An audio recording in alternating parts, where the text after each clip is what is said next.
천국에서 누가 큽니까?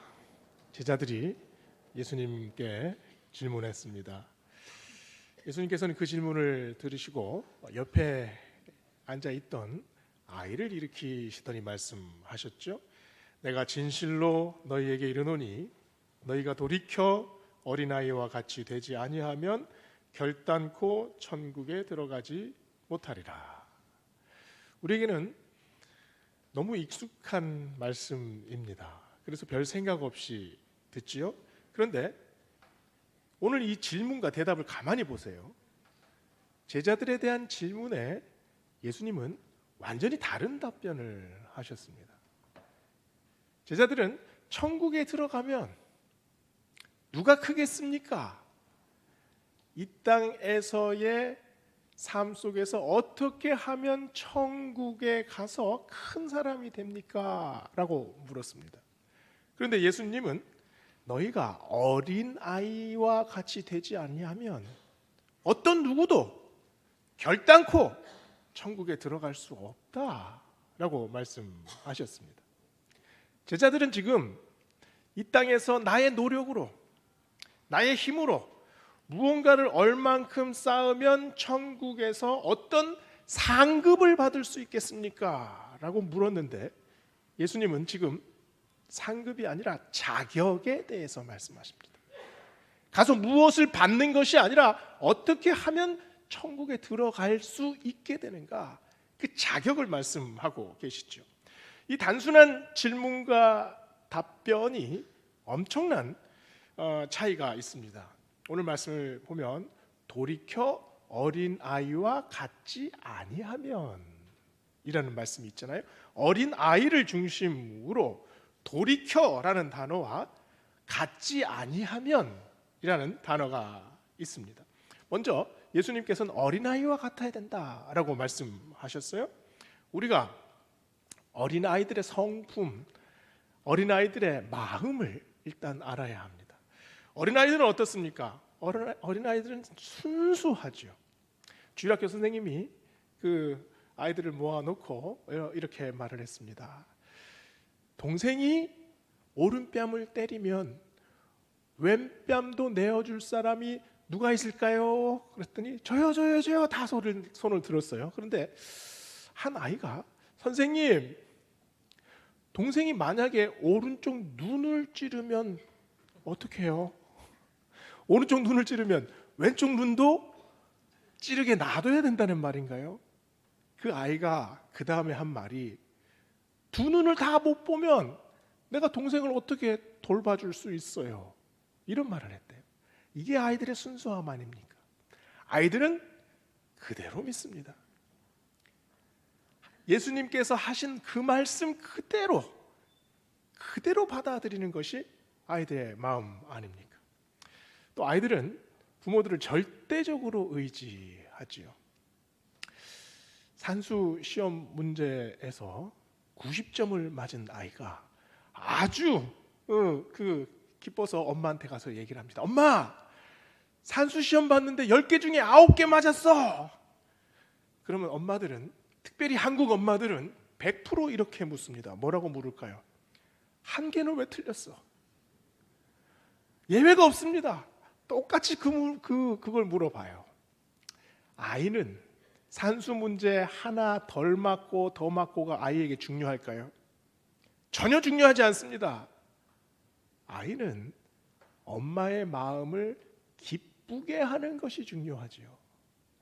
그런데 엄마는 어떻습니까? 엄마는 그 아이의 그 작은 마음을 알지 못하지요. 그냥 그 작은 산수 문제 하나를 이 아이가 더 맞냐 덜 맞냐 이것만 중요합니다. 이 참 아이의 마음을 몰라도 너무 모르는 것 아닙니까? 어린아이와 같이 되어야 한다는 말씀, 어떤 말씀입니까? 어린아이의 순수함, 그리고 그 절대적인 믿음, 또 절대적인 의존, 그 마음이 되어야 한다는 거죠. 엄마와 함께 있으면 아이는 부족한 것이 전혀 없습니다. 아무것도 무섭지 않지요. 아무리 전쟁터 한가운데 갖다 놔도 엄마 품에 안긴 아이는 새근새근 잘 수 있습니다. 왜냐하면 두렵지가 않거든요. 부족한 것이 없거든요. 천국에서 누가 크니까? 라는 질문은 어쩌면 잘못된 질문입니다. 왜냐하면 천국이야말로 하나님 품 아닙니까? 우리가 천국에 들어갔다는 말은 우리는 이미 하나님의 아들이고 하나님의 자녀이라는 사실입니다. 우리가 구원받았다는 사실 아닙니까? 그러면 내가 거기서 얼마나 크고 얼마나 작고, 내가 세상에서 중요하게 생각하는 그 재물이 많고 적음, 그것이 천국에서는 중요하지 않습니다. 질문 자체가 잘못되었다는 거죠. 예수님과 니고데모의 대화를 보세요. 사람이 거듭나지 아니하면 하나님 나라를 볼 수 없느니라. 예수님께서 이렇게 말씀하셨습니다. 니고데모가 묻지요. 아니, 사람이 어떻게 거듭납니까? 어떻게 다시 모태에 들어갈 수 있습니까? 예수님의 답변이 뭡니까? 물과 성령으로 거듭나지 아니하면 하나님 나라에 들어갈 수 없느니라. 돌이켜 어린 아이와 같지 아니하면, 이 말씀은 물과 성령으로 거듭나야 한다는 말씀입니다. 더 자세하게 들어가 보면 바로 우리가 죄악된 세상을 살지만 중생한 마음을 우리가 얻어야 합니다. 우리가 구원받아야 한다는 거죠. 그 구원받은 사실이 바로 어린아이의 마음으로 들어가는 겁니다. 어린아이처럼 확실하게 믿는 마음, 어린아이처럼 완전히 의지하는 마음, 그 믿음의 상태가 바로 중생의 상태라는 거죠. 어린아이와 같지 아니하면 천국에 들어갈 수 없느니라. 바로 우리가 아는 말 중에 아이는 어른들의 아버지다, 이런 말이 있지 않습니까? 그 말의 뜻이 뭐겠습니까? 아이들이 어른보다 중요한 것을 더 확실하게 깨닫는다는 말 아니겠습니까? 아이의 믿음은 바로 영혼의 본질에 대해서 우리에게 보여주고 있습니다. 어떤 것을 확실하게 믿을 것인가? 아기들의 눈을 보신 적이 다 있지요. 저는 그 아기들의 눈을 볼 때마다 너무 신기합니다. 어떻게 저렇게 기쁠 수가 있을까? 그 깊은 호수에, 그 수면 아래에 있는 그 눈망울이 아마 그렇게 아름다워요. 막 유리알처럼 바짝바짝 빛나지요. 가을 하늘처럼 청명합니다. 그 아이의 눈과 우리의 눈이 그렇게 다릅니다. 그런데 그 아이는 어른들이 보는 것보다 훨씬 많은 것을 볼까요? 그렇지 않습니다. 훨씬 적은 것을 보죠. 어른들이 훨씬 더 많은 것을 봅니다. 그런데 중요한 게 있죠. 아이들은 정말 중요한 것은 놓치지 않고 봅니다. 그 중요한 게 뭔가요? 아이들에게 가지고 있는 그 철석 같은 믿음, 그리고 신뢰하는 눈, 그리고 사랑하는 눈, 그것이 바로 아이들의 마음속에 담겨져 있지 않습니까? 우리가 되찾아야 할 믿음이 있다면 바로 이 아이들이 가지고 있는 마음, 그 마음에 담겨져 있는 그 흔들리지 않는 그 믿음 아니겠습니까? 부모를 철석같이 믿고 의지하는 그 마음.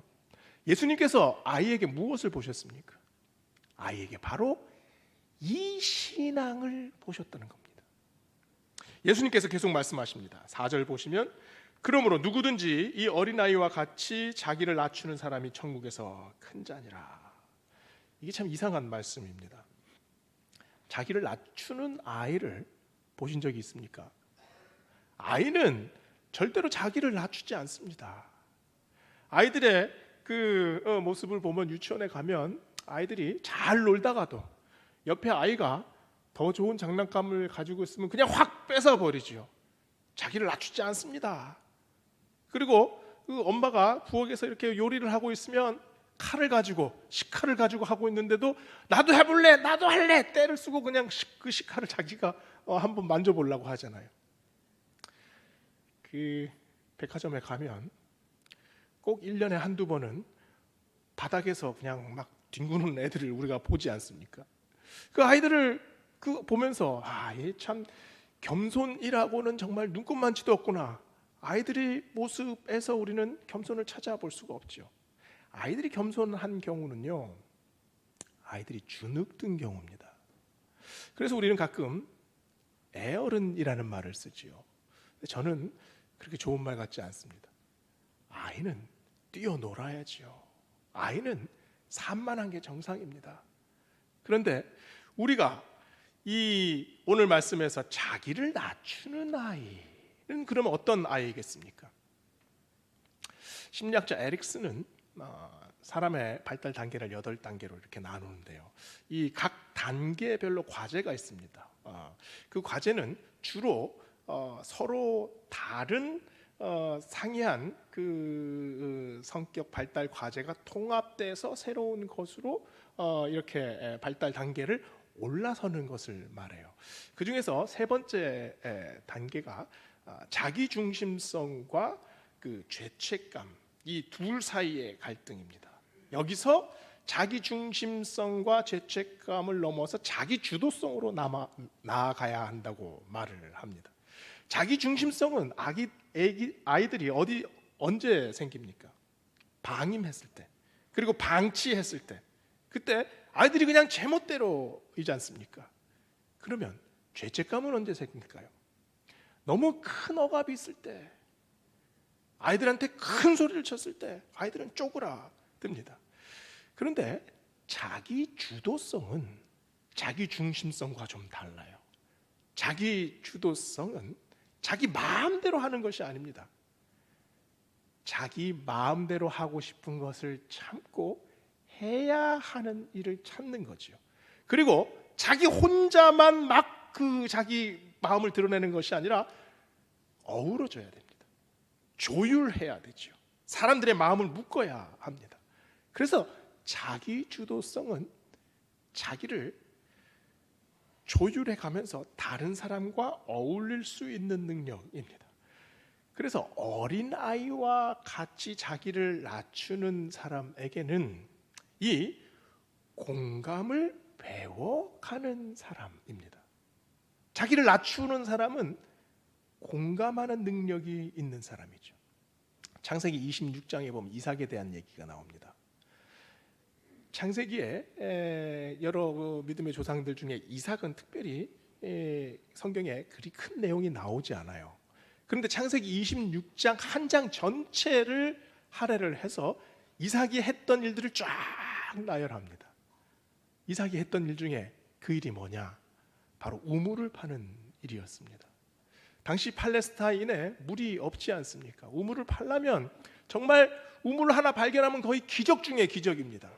그런데 이삭은 블레셋 사람들에게 쫓겨 5번이나 우물을 파요.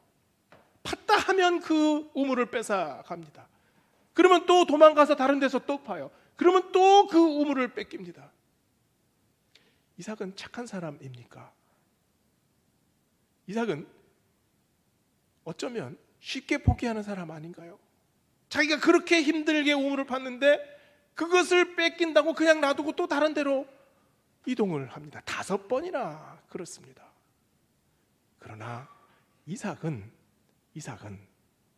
두려워하는 사람이 아니라, 이삭은 쉽게 포기하는 사람이 아니라 자기를 낮출 줄 아는 사람입니다. 자기를 낮추면서 동시에 하나님을 의지하는 사람입니다. 그리고 동시에 블레셋 사람들이 얼마나 힘들게 물을 갈구하는지도 알고 있습니다. 그러면 이삭은 어떻게 아무 그런 미련 없이 다른 우물로 찾아 나설 수 있었을까요? 이삭은 내가 이 사막의 어느 곳에 가서라도 그 땅을 파면 그곳에서 물이 콸콸 나오리라라는 믿음이 있었습니다. 그 믿음이 어디서 생깁니까? 내가 쫓겨나가는 것 같지만 이 쫓겨나가는 길 위에 하나님께서 나와 함께 하신다. 이 확신이 이삭에게 있었습니다. 그래서 이 겸손함 속에 하나님께서 함께 하신다는 믿음, 이것 전체가 이삭의 인생을 하나님께서 이끌어가는 주도성 아닙니까? 자기를 낮추는 자, 자기를 낮추는 자는 자기는 낮추지만 하나님에 대한 확신이 있는 사람입니다. 예수님은 우리의 마음이 어린아이처럼 되어야 하고 또 동시에 아이를 실족시키면 천국에 들어갈 수 없다라고 말씀하십니다. 6절 말씀을 보세요. 누구든지 나를 믿는 이 작은 자 중 하나를 실족하게 하면 차라리 연자 맷돌이 그 목에 달려서 깊은 바다에 빠지는 것이 나으리라. 실족시킨다라는 말이 있습니다. 헬라 원어로 스칸달로스라는 뜻인데 우리말 너무 번역을 잘했어요. 이 스칸달로스라는 말이 경기장에서 막 정신없이 뛰는 사람의 발을 탁 거는 겁니다. 그러면 그냥 정신없이 뛰다가 확 넘어질 거 아닙니까? 그게 바로 실족이에요. 그런데 문제는 실족시키는 사람은 그 사건을 쉽게 잊는데 실족 당한 사람은 잊지 못한다는 거죠. 때린 사람은 시간이 지나면 그 사건을 잊어버립니다. 근데 맞은 사람은 어떻습니까? 아유, 못 잊어요. 자다가도 그냥 불쑥불쑥 생각나지 않습니까? 그래서 예수님은 이 작은 아이 하나를 실족하게 하는 예를 통해 우리의 삶 속에 일어나는 사건들을 보여주십니다. 어른들이 무심코 뱉은 말 때문에 상처를 받는 아이들이 참 많이 있습니다. 어떤 예가 있을까요? 반찬 투정할 거면 밥 먹지 마. 꼭 큰 소리를 내야 너는 말을 듣냐? 네 언니 반만 닮아봐. 꼭 지 아빠 닮아가지고. 우리가 별것 아니게 내뱉은 말일 수 있습니다. 그런데 이 말이 아이들에게 큰 상처가 되지요. 이런 말들을 한번 보세요. 아이가 걱정돼서 하는 말 같습니까? 아닙니다. 부모의 불만, 부모 속에서 아직 정리되지 않은 마음이 아이들에게 그냥 쏟아지는 것 아니겠습니까? 아이들에게 또 습관적으로 화를 내는 부모들도 있어요. 교육의 차원을 넘어서 이게 공포가 됩니다. 아이들한테는. 자존심 상하는 말을 들으면 어른들도 밤에 잠이 안 오지요. 그 말 때문에 괴로워합니다. 그런데 눈물 흘리는 아이의 마음, 부모의 심한 말을 듣고 눈물 흘리는 아이의 마음이 어떤 마음일까요? 아이니까 괜찮습니까? 아이니까 이런 말 해도 괜찮고 아이니까 쉽게 잊을 것 같습니까? 어른들과 똑같습니다. 어른들이 누구에게 얘기를 들어서 눈물을 흘린다고 생각을 해보십시오. 너무 모욕을 당해서 너무 마음이 비참해서 눈물까지 나온다고 생각을 해보십시오. 아이들도 똑같습니다. 부모에게 소리 지르며 꽉 당한 아이가 정말 정신없이 사시나무 떨듯이 떠는 그 장면은 자기가 이 세상에서 의지할 수 있는 단 한 사람에게 버림받은 사건입니다. 그 사건을 어떻게 견뎌낼 수가 있겠습니까? 하늘이 무너지는 일이지요. 그런데 우리는 별 생각 없이 아이들한테 이렇게 대하는 경우가 종종 있습니다. 예수님은 왜 천국에 들어갈 자격에 대해서 말씀하시면서 이 작은 아이를 실족하게 하는 일을 예로 드셨을까요?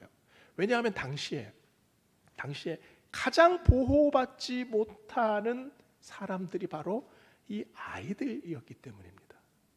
어린이라는 개념은 20세기 들어와서 생겨난 개념입니다. 19세기까지는 어린이라는 단어도 없었고 그 개념 자체도 없었습니다.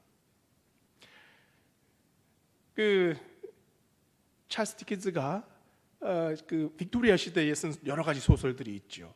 그 중에서 유명한 소설 중에 하나가 올리버 트위스트 아닙니까?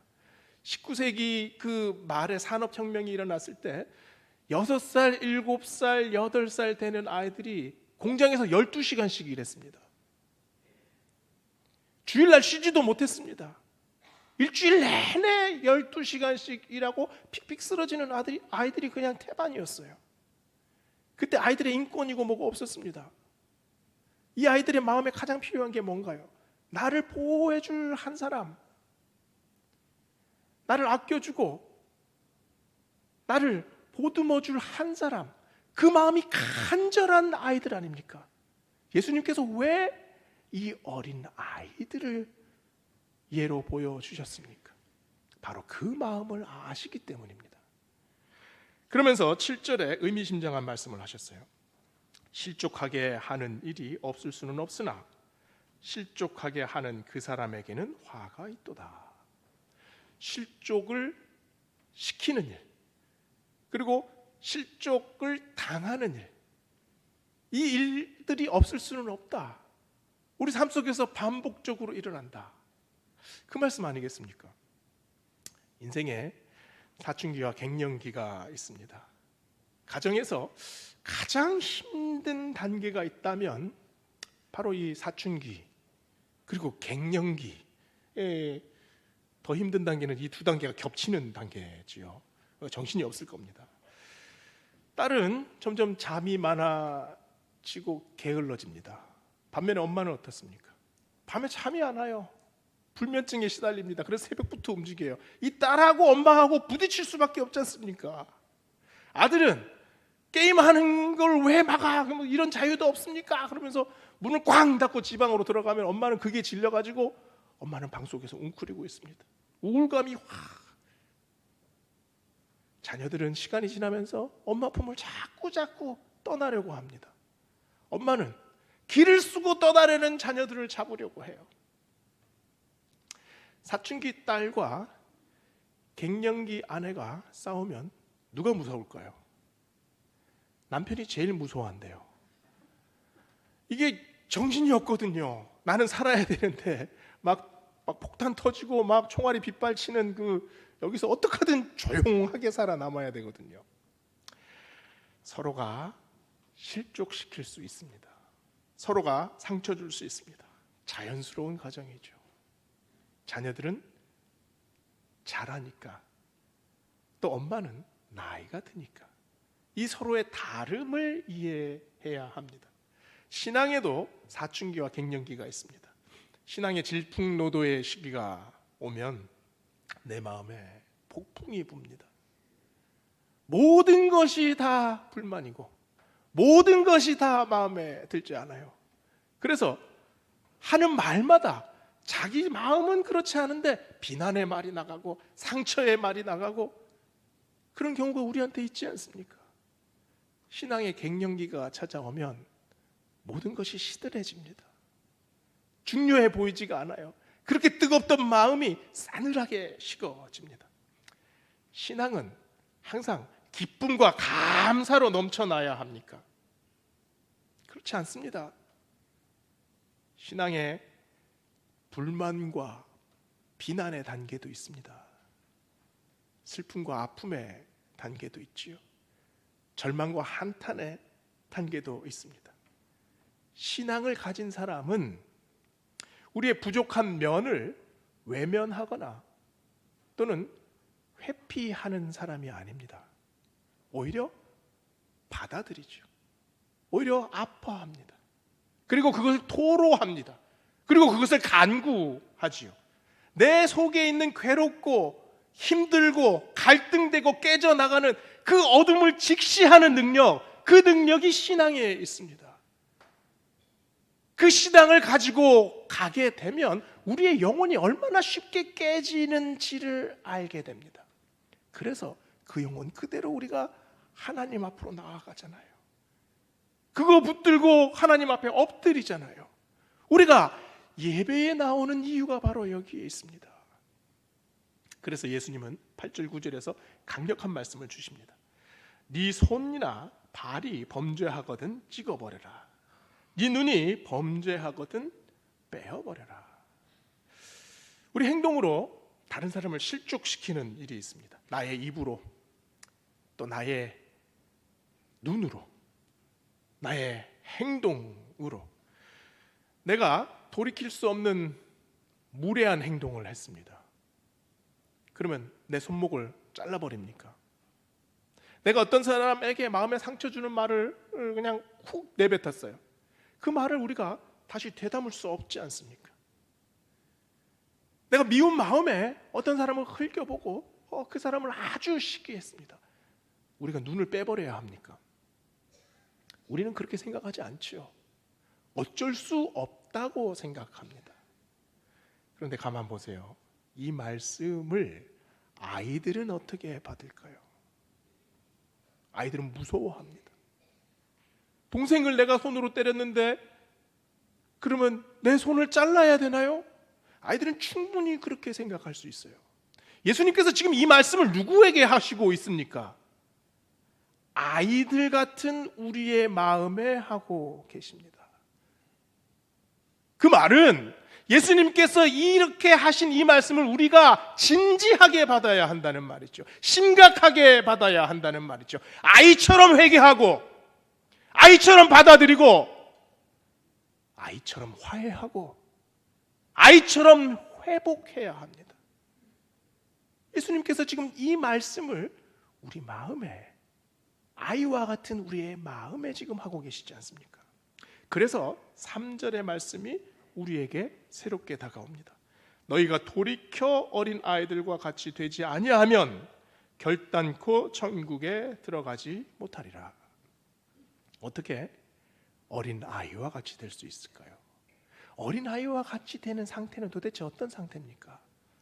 우리는 막막합니다. 잘 알지 못하지요. 그러나 우리는 이미 어린 아이입니다. 내 마음의 목소리를 한번 들어보세요. 내 마음의 목소리는 10살 때나 지금 때나 그 목소리가 변하지 않았습니다. 이거 큰일 났는데? 어떡하지? 혼나지 않을까? 정말 기분 좋아.